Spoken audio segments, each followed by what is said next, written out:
Bondoso Deus e eterno Pai, louvado seja o teu nome. Te damos graças, Senhor, por Cristo Jesus, porque Ele é o cabeça da igreja, primogênito sobre tudo, sobre todos, aquele que tem a primazia.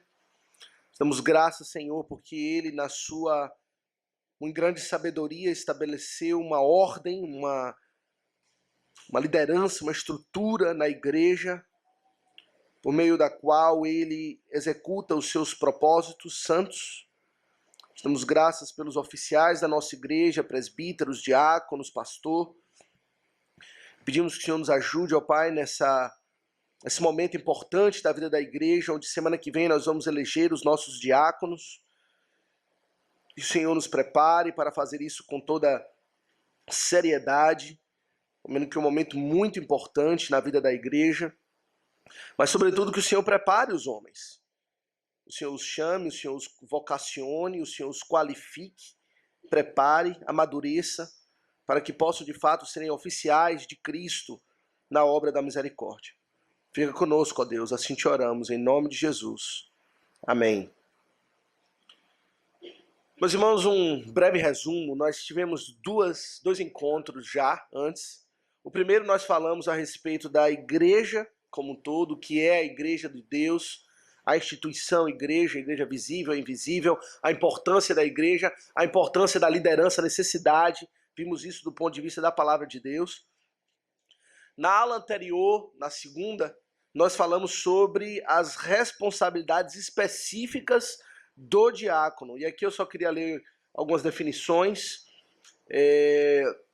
Na nossa Constituição, nós temos na seção 3, artigo 53, nós lemos que o diácono, ele é o oficial eleito pela igreja, ordenado pelo conselho, para, sob a supervisão deste, dedicar-se especialmente agora as responsabilidades do diácono, arrecadação de ofertas para fins piedosos, cuidado dos pobres e doentes e inválidos, manutenção da ordem e reverência nos lugares reservados ao serviço divino, o culto, exercer a fiscalização para que haja a boa ordem na casa de Deus e suas dependências. Então, algumas responsabilidades do diácono, e nós tratamos disso na última aula.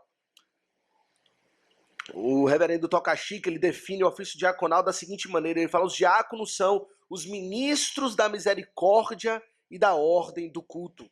Ministros da misericórdia. Se o pastor, ele é o ministro da palavra e dos sacramentos, é aquele que vai dar o ensino, da instrução da palavra e vai ministrar os sacramentos para a igreja, por meio da instituição da palavra. Os diáconos são os ministros da misericórdia, são as mãos do Senhor Jesus para abençoar a igreja, para cuidar dos aflitos, dos órfãos, das viúvas, dos solitários e da boa ordem do culto, das questões temporais, para também liberar os presbíteros e os pastores para cuidarem das questões espirituais. E nós aprofundamos nisso na última aula, apenas estou dando uma breve recapitulação para os irmãos todos que estão aqui não ficarem completamente perdidos. Hoje vamos tratar das qualificações para o diaconato. Abram comigo Atos 6. Atos 6, que é a passagem clássica da instituição do ofício diaconal na igreja. A partir do verso 1 até o verso de número 7, nós temos esse relato. Não vamos ler agora toda a passagem por questão de tempo, mas a passagem apenas fala da necessidade que surgiu, necessidade essa certamente governada ou apontada ou dirigida pelo próprio Senhor Jesus. O ofício diaconal não foi uma questão acidental, né? Surgiu a necessidade e agora vamos fazer. Não, foi o Senhor planejando, guiando para a instituição daquele ofício permanente. Mas aqui no verso 3 fala de quem são os homens que devem então serem selecionados para exercer esse ofício. Atos 6, 3, os apóstolos disseram: mas, irmãos, escolhei dentre vós 7 homens de boa reputação, cheios do espírito de sabedoria, aos quais encarregaremos deste serviço. Então tá aqui algumas qualificações. Em 1 Timóteo, abra comigo, 1 Timóteo 3, nós temos uma outra passagem onde o apóstolo instrui a Timóteo sobre as qualificações para o ofício diaconal. 1 Timóteo 3, a partir do verso 8, nós lemos assim: semelhantemente quanto aos diáconos, é necessário que sejam respeitáveis, de uma só palavra, não inclinados a muito vinho, não cobiçosos de sorte da ganância, conservando o mistério da fé com a consciência limpa. Também sejam estes primeiramente experimentados, e se mostrarem irrepreensíveis, exerçam o diaconato. Da mesma sorte, quanto a mulheres, é necessário que sejam elas respeitáveis, não maldizentes, temperantes e fiéis em tudo. O diácono seja marido de uma só mulher e governe bem seus filhos e a própria casa, pois os que desempenharem bem o diaconato alcançam para si mesmos justa preeminência e muita intrepidez na fé em Cristo Jesus. Então essas são as duas passagens principais, clássicas, que falam de forma direta a respeito das qualificações para o ofício diaconato. Os irmãos devem se lembrar, semana passada, onde estávamos expondo Filipenses, falamos de Epafrodito, uma outra passagem que nós consideramos que tem implicações a respeito do ofício diaconato. Não fala que ele era um diácono, mas entendemos que ele estava exercendo uma atividade eminentemente diaconal, e o apóstolo Paulo fala das qualidades de Epafrodito, que era um cooperador no evangelho, que era um trabalhador, companheiro de lutas, irmão crente, abnegado, que tinha os interesses dos irmãos acima dos seus próprios interesses, e assim exerceu com muita excelência aquela atividade que era uma atividade essencialmente diaconal. Então nós temos todas essas passagens, e até mesmo o Senhor Jesus Cristo. Ele era um diácono por excelência. Ele cuidou dos pobres. Ele alimentou os famintos. Ele curou. Então nós vemos várias passagens que falam sobre isso. A nossa Constituição da IPB, no artigo 55, considerando o ensino das Escrituras, ele faz um resumo também dessas qualificações. Vou ler para os irmãos. Artigo 55 da nossa Constituição diz assim: o presbítero e o diácono, falando dos dois ofícios, devem ser assíduos e pontuais no cumprimento de seus deveres, irrepreensíveis na moral, sãos na fé, prudentes no agir, discretos no falar e exemplos de santidade na vida. Vou ler de novo. Devem ser assíduos e pontuais no cumprimento de seus deveres, irrepreensíveis na moral, sãos na fé, prudentes no agir, discretos no falar e exemplos de santidade na vida. Então, meus irmãos, tendo a referência dessas passagens todas, falamos Epafrodito, Atos 6, 1 Timóteo 3 e até mesmo a nossa Constituição, queremos aprofundar em algumas dessas qualificações. Hoje o tempo não vai permitir que nós cobramos todas elas, mas as principais nós vamos falar. Atos 6, meus irmãos, fala lá que os homens escolhidos devem ser homens de boa reputação e cheios do Espírito Santo, cheios do Espírito de sabedoria. Então essa é a primeira qualificação, meus irmãos, importantíssima. Que um homem escolhido, encarregado para o ofício diaconal, deve ser um homem que é conhecido por ser cheio do Espírito Santo. O que é que isso quer dizer? Bom, em primeiro lugar, nós sabemos que todo crente tem em si mesmo o Espírito Santo. Mas devemos, assim como temos o Espírito, o apóstolo Paulo instrui, devemos também andar no Espírito. Devemos estar debaixo do controle do Espírito Santo, de modo que aqueles que são cheios do Espírito Santo são aqueles crentes consagrados, que são eminentes na fé, em muitos sentidos. Eu quero dar aqui 5 características de alguém que é cheio do Espírito Santo. Em primeiro lugar, alguém que é cheio do Espírito Santo é alguém que conhece a palavra de Deus. Efésios fala isso. Efésios 6,17 diz assim: tomai também o capacete da salvação e a espada do Espírito, que é a palavra de Deus. Alguém cheio do Espírito Santo, empunhando a espada do Espírito, que sabe manejar bem essa espada, que sabe se defender com a espada, que sabe aplicar golpes com a espada do Espírito Santo, não é alguém que pega o paletó, joga para cima de outro, cai no chão, né, como a gente vê por aí. Não. Alguém que maneja bem a espada, que faz ataques espirituais, é alguém que sabe manejar bem a palavra de Deus. Logo, ele conhece a palavra de Deus. Alguém que não conhece a palavra de Deus não, então, está qualificado para o ofício, qualquer um na igreja. Mas não só conhece, mas entende, obviamente. Conhece e entende a palavra de Deus. Por quê? Porque é função ou é uma obra do Espírito Santo nos levar à compreensão da palavra de Deus. Chamamos isso de a obra da iluminação do Espírito. O Espírito inspirou os apóstolos para escrever as Escrituras e ele nos ilumina. Ilumina nossa mente para compreendermos as Escrituras. Então, se compreendemos, demonstramos discernimento na palavra, ao falar da palavra, falamos aquilo que é próprio, não temos interpretações estranhas, erradas, mostra que somos cheios do Espírito, que ele trabalha em nós. Conhecemos, entendemos, mas também, em terceiro lugar, vivemos a palavra.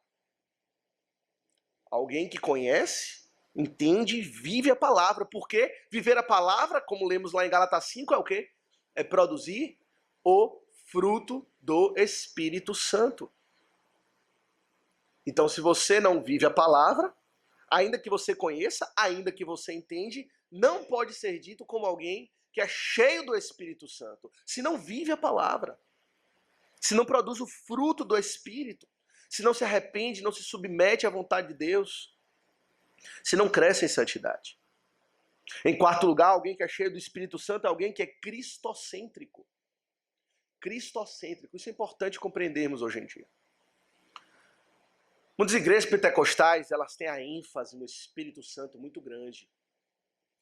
Mas é uma ênfase que fica na pessoa do Espírito Santo e não passa para a pessoa do Senhor Jesus Cristo. Isso é estranho biblicamente. Porque a função do Espírito Santo na economia da Trindade é dar ênfase a Cristo. O Espírito Santo na Trindade, ele é o amigo do noivo, que leva o crente até Cristo, que nos aponta ao Senhor Jesus, que revela as maravilhas do Senhor Jesus, aquele que é conhecido como o Redentor na Trindade, como vimos hoje na mensagem. Cristo é o Redentor, Cristo é quem salva, Cristo é quem pagou o preço, e o Espírito Santo é quem nos leva até Cristo. É quem convence o homem do pecado, da justiça e do juízo. O que é convencer o homem do pecado, da justiça e do juízo?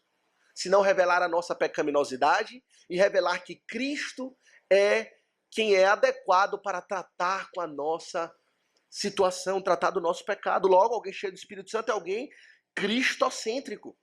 Ama Cristo, obcecado por Cristo, quer conhecer de Cristo, quer amar a Cristo. Em quinto lugar, talvez em conclusão de tudo isso, alguém cheio do Espírito Santo é alguém que conhece a palavra, entende a palavra, vive a palavra, é cristocêntrico, mas, obviamente, é alguém que tem uma vida de oração e devocional consistente. Como é que alguém pode conhecer a palavra se não lê a palavra? Se não estuda a palavra? Não só na igreja, na pregação, acompanha atentamente, não só na escola dominical, mas diariamente em casa. Ler a palavra, estuda, não só lê para cumprir tabela, mas estuda a palavra, um estudo sério. Devocionais regulares, com oração. Com oração, vida de oração e vida devocional. O Senhor Jesus disse assim, que em certa feita, não lembro agora exatamente das palavras, mas ele fala assim, quem é o pai que o seu filho lhe pedindo um pão vai lhe dar uma pedra? Também vosso Pai Celestial dará o Espírito Santo àqueles que lhe o pedirem. O Espírito Santo é dado por meio da oração. E como pode alguém ser cheio do Espírito Santo se não ora? Se não suplica a Deus? Se não está constantemente de joelhos, pedindo que o Senhor nos dê submissão à palavra, que nos ilumine a mente, que o Espírito Santo nos abençoe, que nos dirija a toda a verdade, que revele até Cristo a nós. Todas essas coisas estão vinculadas. Ser cheio do Espírito Santo é alguém que conhece a palavra, entende a palavra, vive a palavra, é cristocêntrico e que tem uma vida de oração e devocional regular. Não fala aqui para os candidatos, que eu estou falando principalmente aqui, aqueles que estão aqui e o que vão vir depois pela internet. Se você pensa em receber essa honra de ser um oficial na igreja do Senhor Jesus Cristo, ser chamado de ministro da misericórdia, você deve ser alguém eminente, conhecido na igreja, por ser alguém que é cheio do Espírito Santo. Obviamente que você não é alguém que conta vantagem, né? Preciso falar, a igreja precisa saber que eu sou cheio do Espírito Santo. Então eu vou falar aqui para todo mundo, olha, eu oro tantas vezes, tantas horas por dia, eu me gabo, né? Eu leio a Bíblia tantas vezes. Não é isso que estamos falando. Mas fica evidente. Fica evidente pelo seu interesse na igreja, pelas suas conversas. Você não precisa se gabar, você não precisa se promover. Mas fica evidente. O fruto do Espírito é possível de se discernir na sua vida pelos demais. Então você não pode maquiar isso.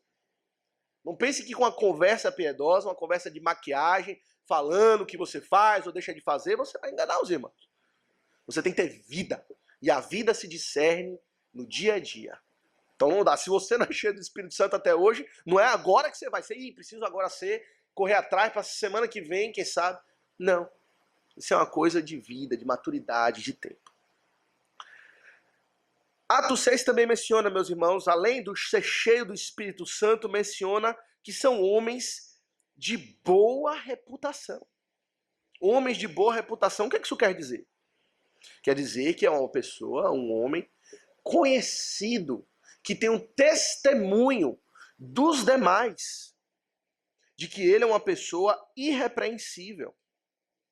Tá vendo aqui o que a gente falou logo antes?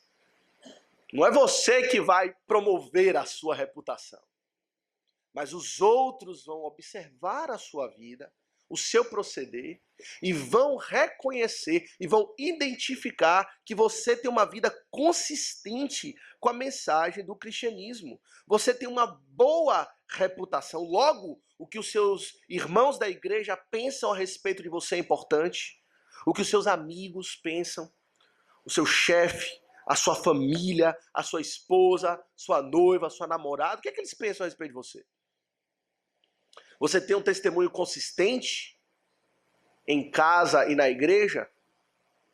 Será que na igreja todo mundo pensa, nossa, que irmão piedoso, mas em casa a sua reputação é completamente diferente? De alguém violento, agressivo? É claro, meus irmãos, todos nós temos pecados e às vezes em casa fica mais evidente, né? Porque é o dia a dia, mas não é disso que eu estou falando. Não estou falando de dificuldades pessoais, particulares, que talvez só a nossa família vê. Eu estou falando de uma dissonância total entre o que você é em público e o que você é em privado. Você precisa ter uma boa reputação dos de fora. Logo, como pode um diácono, um oficial da igreja ter nome sujo na Serasa, na SPC? Todo encrencado com cartão de crédito. Que boa reputação é essa? Não pode. Não pode. Tem que ter boa reputação. Isso envolve essas questões também. Nome sujo lá fora, cheio de processo nas costas, todo pendurado, todo enrolado. Tem que ter uma vida exemplar. Uma vida exemplar, novamente, não quer dizer uma vida perfeita, pois não temos uma vida perfeita, mas quer dizer uma vida íntegra, consistente. É a partir desse ponto que a nossa Constituição diz que ele tem que ser assíduo e pontual nos cultos. Uma pessoa de boa reputação, mas que é enrolada nos seus compromissos, Sobretudo nos compromissos para com a igreja. Ora vem, ora não vem, vem quando quer, vem tarde, chega de qualquer maneira, não demonstra a devida reverência, importância para os compromissos da igreja. Então temos que observar isso. E os candidatos têm que, se tem alguma falha aí, todos temos alguma falha, ninguém vai aqui checar ou ser perfeito em todas essas qualificações, todos temos questões a corrigir, mas se há alguma questão a corrigir nesse ponto, meus irmãos, precisamos mudar já.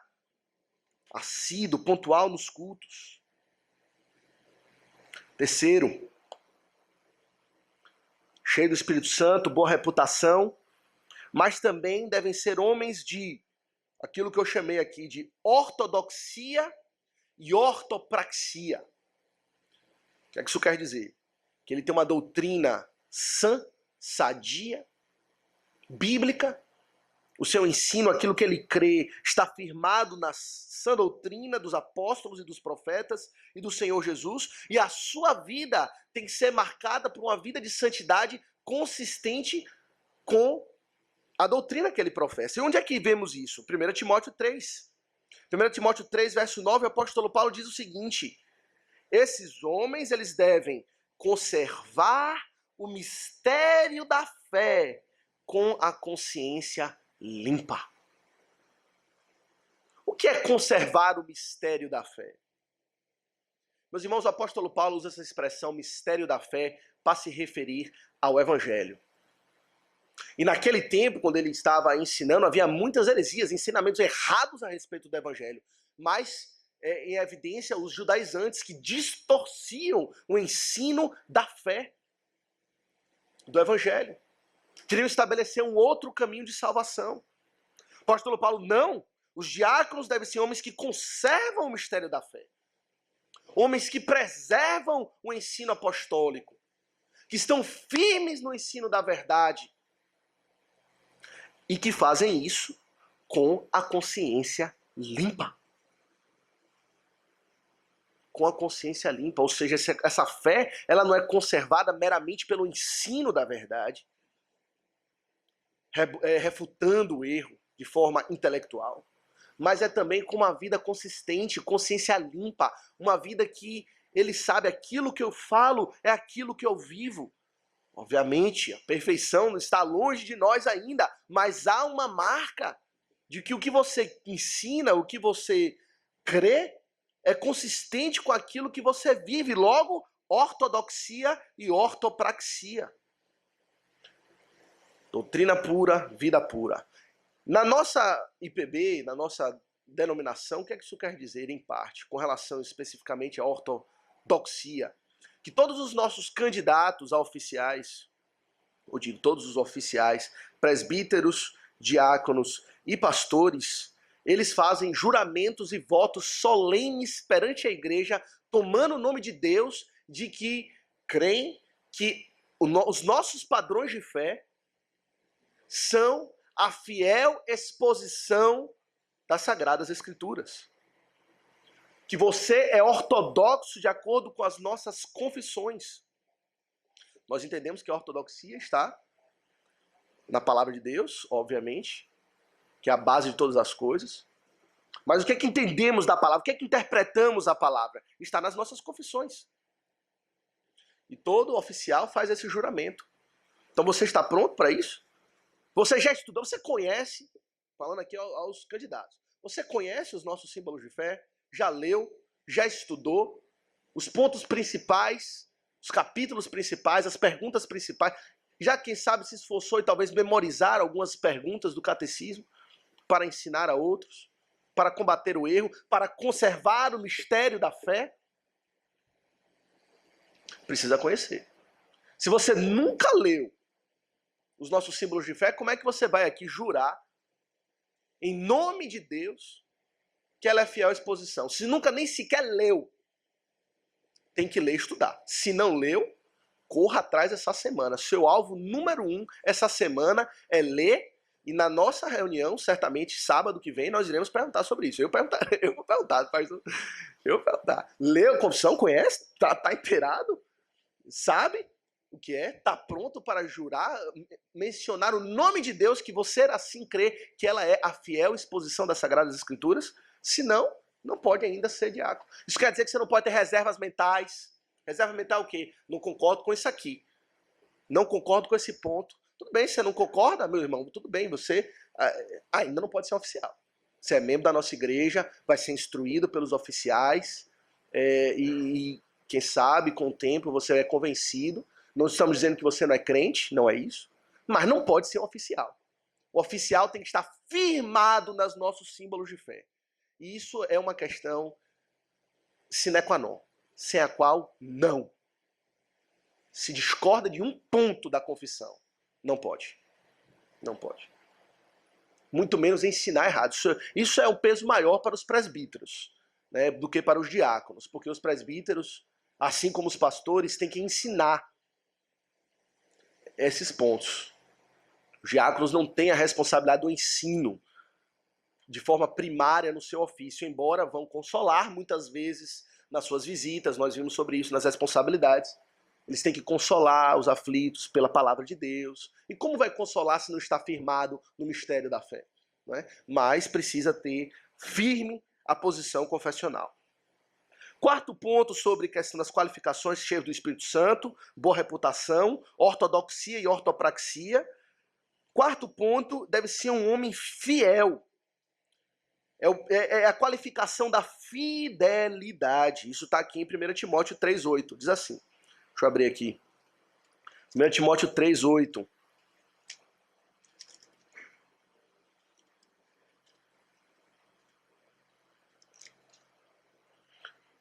Semelhantemente, quanto a diáconos, é necessário que sejam respeitáveis, de uma só palavra, não inclinados a muito vinho, não cobiçosos de sórdida ganância. Essas duas questões aqui, homens de uma só palavra e não cobiçosos de sórdida ganância, é o que juntos compõem aquilo que chamamos de que eles serão homens fiéis, homens que podemos confiar, homens de que são irrepreensíveis, que têm um caráter de que não ficamos duvidando se aquele homem falta com a verdade ou não. Meus irmãos, o diácono, ele é um mordomo de Cristo. E o mordomo é aquele que recebe bens importantes, recebe autoridade para cuidar das coisas do seu Senhor.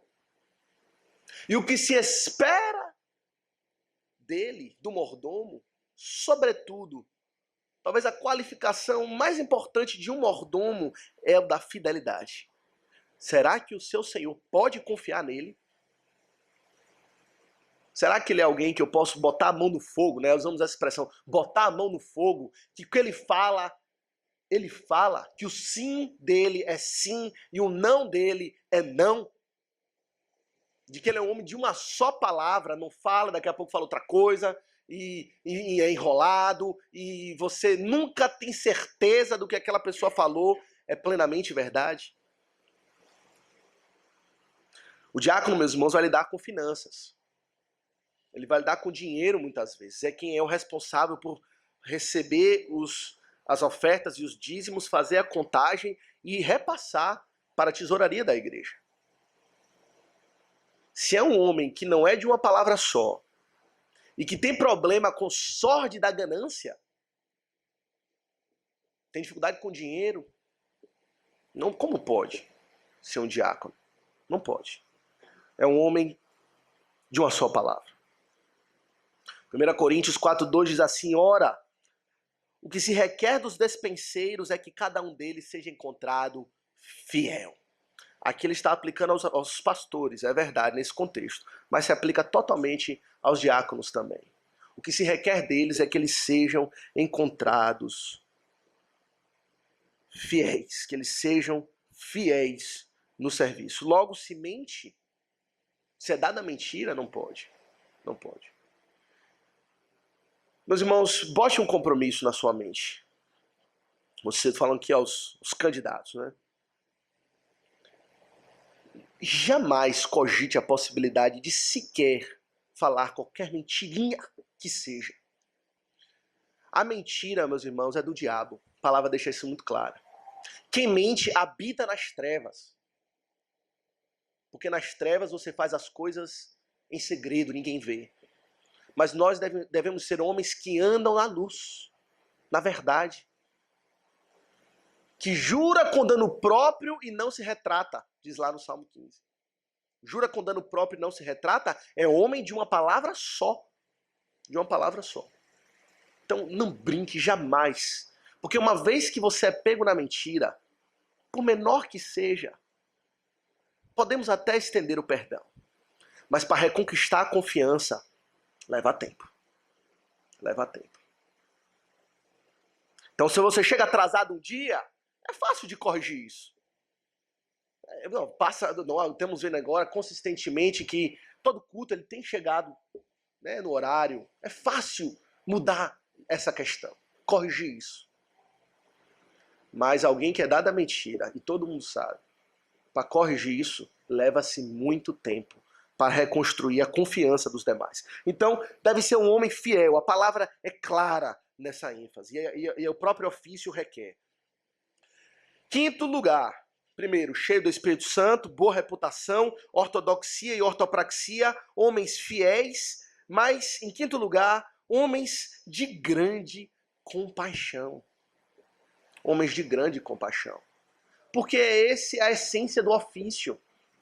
Ele é o ministro ou ministro da misericórdia. A gente tem, às vezes a gente pensa que o diácono é aquele que limpa as cadeiras, que cuida do som. É também. Essa é uma obra, faz parte do ofício diaconal, cuidar da boa ordem da igreja, do culto. Mas, talvez em primeiro lugar, ou a coisa mais importante, é a obra da misericórdia. É estar atento não só para alguma sujeira que tem que limpar, mas estar atento para um irmão que está aflito, para alguém que está passando por alguma necessidade. Tem amor pela igreja, empatia pelos que sofrem, simpatia, chora com os que choram, se alegra com os que se alegram. Ela não é uma pedra de gelo. A gente viu isso bastante em Epafrodito, não foi? Na nossa última mensagem. Talvez tenha uma coisa que se destacava em Epafrodito como um diácono em potencial, ou talvez ele fosse mesmo um diácono, era um homem de grande compaixão. Ele estava doente, e diz Paulo, doença mortal, à beira da morte. A expressão lá ali quer dizer que a morte estava estampada no seu rosto. Se Paulo olhasse para Epafrodito, ele ia estar morrendo. Se recuperou um pouco e a preocupação dele não era mais a sua saúde, mas era que os filipenses lá ficaram sabendo que ele adoeceu e agora eles estão preocupados comigo e isso trouxe angústia no coração dele. É alguém de simpatia, que tem amor pela igreja, cuidado individual, está preocupado. Alguém, acabou o culto tarde, rapaz, tem carona? Você está precisando de uma carona, meu irmão? Ou vira as costas, vai embora, tô nem aí pra sua situação. Você precisa de uma carona? Tô preocupado com você, será que você tá precisando de algo? Quer dizer, alguém que não espera o problema chegar a ele, para então ele resolver, com fidelidade. Mas alguém que tem compaixão e simpatia, ele não se conforma em ver o problema, ele vai atrás do problema para resolver. Ele vai atrás do problema para resolver. Se fidelidade é um requisito, se ele não é fiel, não pode ser um diácono. A compaixão é a essência. Talvez seja a qualidade que mais é necessário para o diácono. Cheio do Espírito Santo é requisito, boa reputação é requisito, ortodoxia, ortopraxia e fidelidade. Todos esses são requisitos básicos para que ele entre no ofício. Mas para que ele exerça o ofício com excelência, ele precisa ter compaixão. Ele precisa ter compaixão. Ele pode ser cheio do Espírito Santo, boa reputação, ortodoxia, ortopraxia, ser fiel, mas não tem compaixão. Não se condói com os que sofrem. Como vai exercer bem o diaconato? Como vai exercer misericórdia se ele não é misericordioso? Se o coração dele não é compassivo, olha para o Senhor Jesus Cristo, meus irmãos. Quantas vezes ele não se condoía daquelas multidões aflitas, famintas, sofrendo, em pecado, ovelhas que não têm pastor. O diácono deve olhar para o Senhor Jesus Cristo e ver o seu coração misericordioso que se condoía. Nós citamos uma passagem aqui, semana passada, na pregação sobre Epafrodito, que fala que Cristo estava tão cansado, que ele foi para um lugar para descansar. Quando ele chegou lá no local que ele pensou, já estava lá uma multidão, esperando ele. Sabiam que ele estava indo para lá, se adiantaram, chegaram antes dele, ele vinha aqui para descansar. Olha aqui essa multidão. Aí diz ele que condoído, os ensinou muitas coisas, aquele povo. Porque eles eram como ovelhas que não têm pastor. Quer dizer, a própria necessidade dele, ele botou em segundo lugar. E botou a necessidade da igreja em primeiro lugar, do povo em primeiro lugar. Porque era um homem de grande compaixão. O Senhor Jesus Cristo é o diácono por excelência. Então esse é o ponto principal. Porém, meus irmãos, a compaixão, aqui entra uma questão importante. Ela deve ser balanceada com a prudência. Balanceada com a prudência e com a sabedoria. Atos 6,3 fala isso. Homens de boa reputação, cheios do Espírito Santo e de sabedoria. Sabedoria. Um homem que tem muita compaixão, mas que não tem sabedoria, às vezes cria mais problema do que resolve os problemas corretamente. Quer dar tudo para todo mundo sem critério. Não analisa as situações antes de ajudar. Mas o homem, o diácono, ele deve ser um homem de grande sabedoria para analisar situações. Porque a ajuda diaconal, não, meus irmãos, não é um mero assistencialismo. Não é um Bolsa Família. Entendeu? Que não quer nem saber quem você é, toma aqui o dinheiro e... Não é assim. É preciso ter discernimento, analisar situação.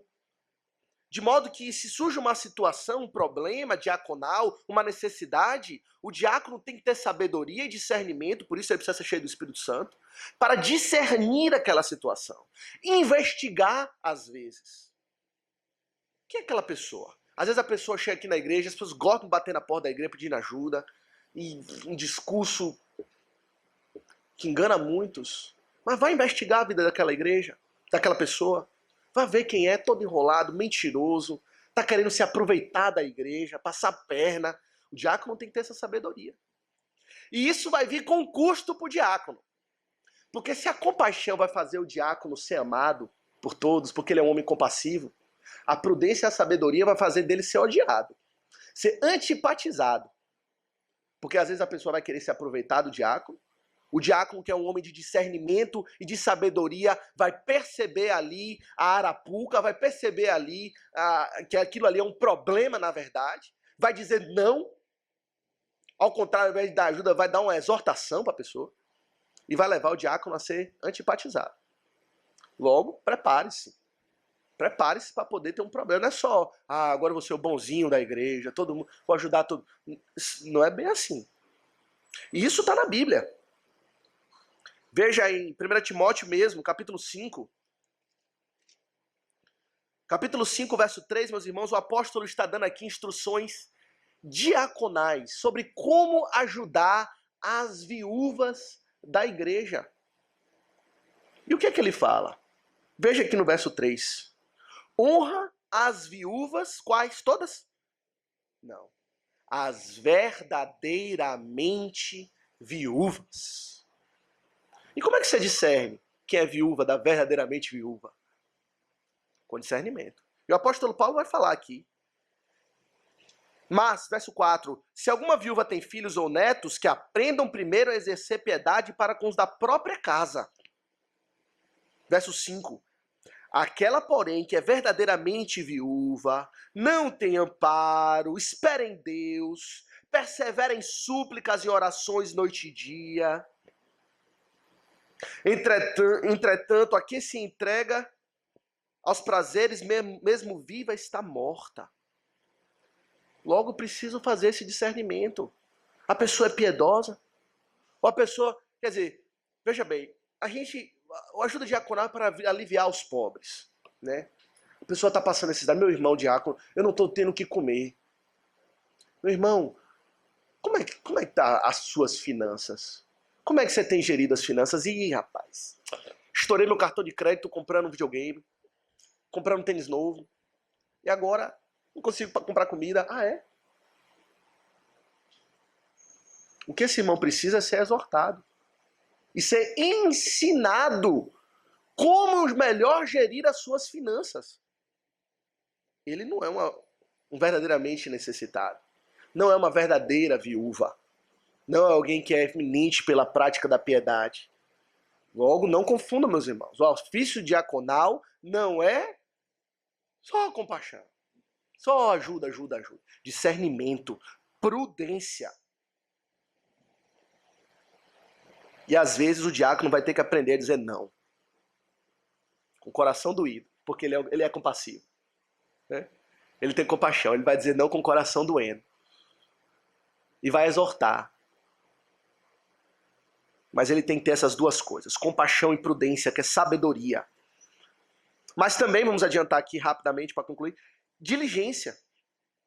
Diligência.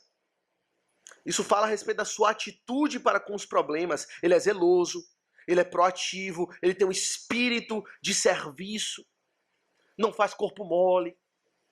Tem um problema, corre para resolver.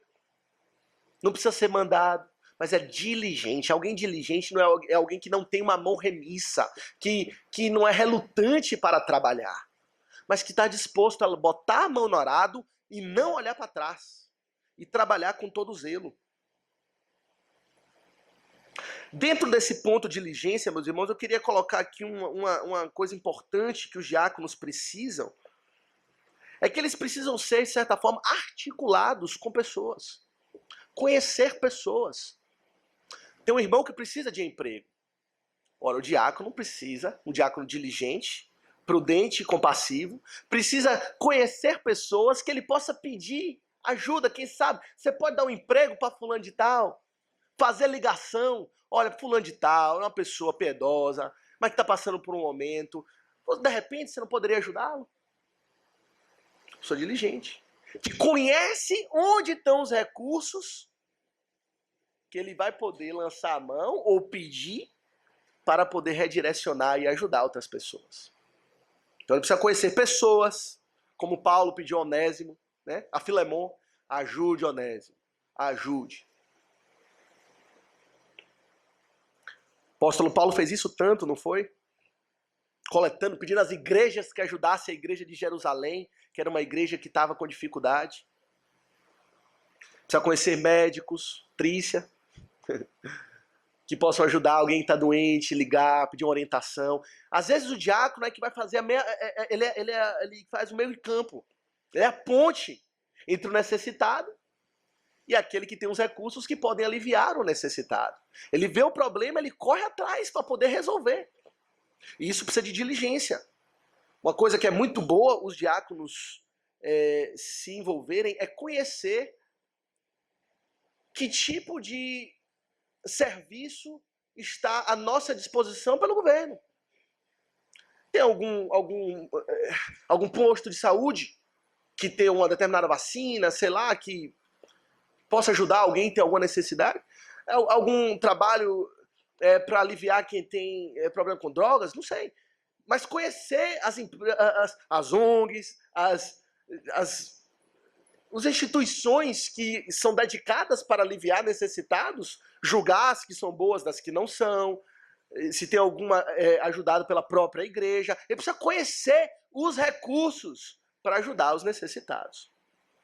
Isso envolve um trabalho diligente.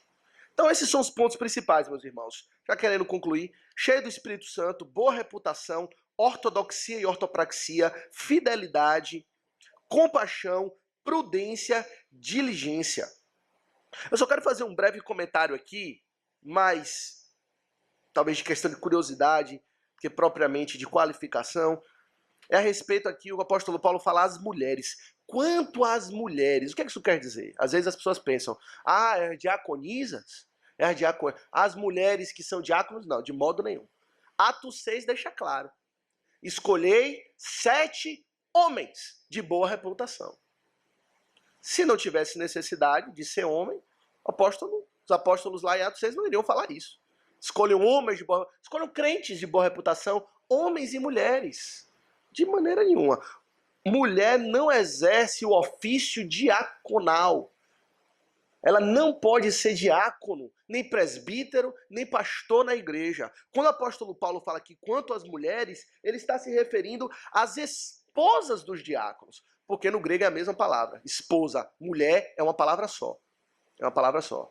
Tem 2 palavras. Então, é as mulheres dos diáconos.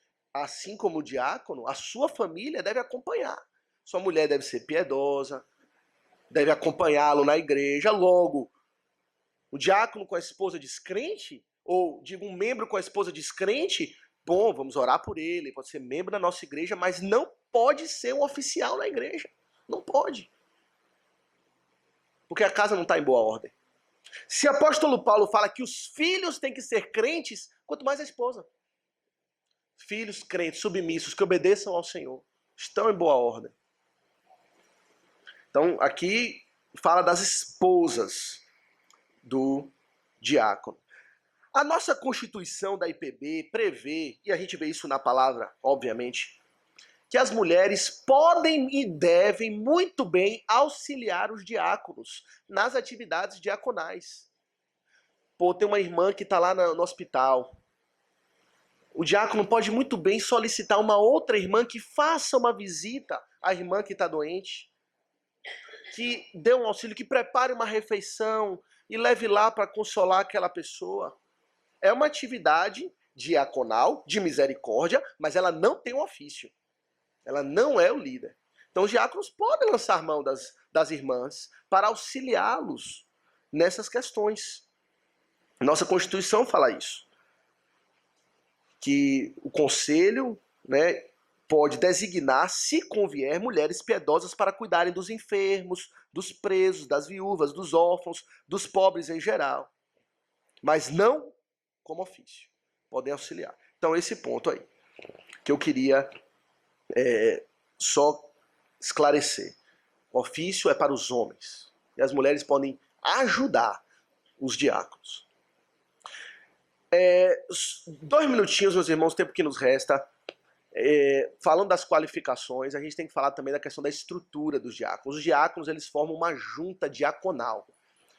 É uma junta diaconal. E eles devem ter presidente, vice-presidente, secretário, que vai compor as atas, reuniões regulares. A nossa Constituição fala que deve ser de mês em mês, nunca mais do que de 3 meses, para tratar dessas questões. Então eu não vou me delongar aqui, mas para os que estão no curso, vem aqui com Hélio e pegue o modelo de regimento da junta diaconal que está estabelecido na nossa Constituição, que lá fala as funções dos diáconos e de que forma eles devem conduzir os seus trabalhos. Fala da necessidade de presidente, vice-presidente, ata, reuniões e tal. Então a gente não vai tratar disso, isso é mais de interesse para os próprios diáconos, mas procure com Hélio esse material que eu imprimi. E também eu imprimi um questionário de autoexame para oficiais. Eu peguei isso com o reverendo Toca Chique, ele tem um questionário muito bom, com várias perguntas para a pessoa se examinar